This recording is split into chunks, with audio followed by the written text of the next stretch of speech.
Bună ziua! Astăzi vom face șnițel de ciuperci, o rețetă de post vegană și dietetică, pentru că nu conține ou și pentru că aceste șnițele nu sunt prăjite în ulei. Am făcut această rețetă deoarece, după ce v-am prezentat cartofii cu lămâie grecești, pentru că aveam pe farfurie și șnițelele, multe persoane m-au întrebat cum le fac și atunci m-am hotărât să vă arăt și această rețetă. Pentru ea eu am folosit 100 de grame de făină de ovăz, 200 de ml de apă minerală sau plată, 2-3 linguri de fulgi de drojdie inactivă, care sunt opționali, sare, vegeta fără monoglutamat după gust, condimente, 4-5 căței de usturoi zdrobit și 2 linguri de ulei de măsline extra virgin, care este opțional.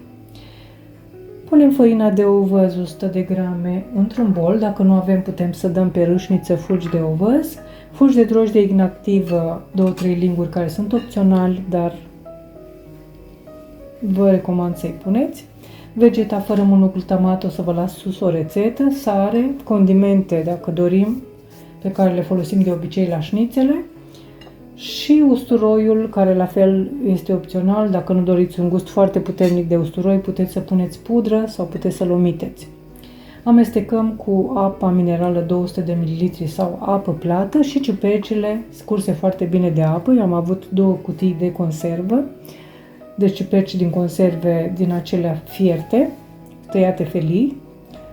Le-am scurs foarte bine de apă și le-am pus în compoziție. Dacă nu aveți ciuperci din acestea și vreți să puneți proaspete, tăiați-le felii și puneți-le la gătit într-o tigaie până nu mai iau apă, apoi lăsați-le să se răcească și adăugați-le în această compoziție. Eu am adăugat și 2 linguri de ulei, care sunt la fel opționale, putem să nu le adăugăm și putem la sfârșit să ungem cu puțin ulei șnițelele, după ce le gătim.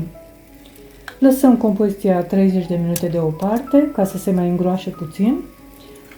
Și punem o tigaie pe foc mediu, o tigaie antiaderentă, sau punem în ea o hârtie de copt, așa cum am pus eu. Nu puneți o hârtie care să iasă peste marginile tigăii, pentru că se va arde. În tigaie vom pune cu lingura din compoziție, așa cum se vede, vom forma șnițele pe care le vom găti aproximativ 10-15 minute pe o parte, până se rumenesc, până devin uscate, deci să nu rămână prea moi. Le întoarcem pe partea cealaltă și apoi le gătim pe toate la fel. Putem să le punem și la cuptor pe toate odată, nu este nicio problemă, dar eu am dorit să fac economie pentru că cuptorul meu este electric. Sunt niște șnițele delicioase pe care eu le-am servit cu cartofi cu lămâie și salată de roșii. Eu vă doresc poftă bună, vă mulțumesc pentru vizionare și vă aștept la o nouă rețetă data viitoare. La revedere! O zi bună!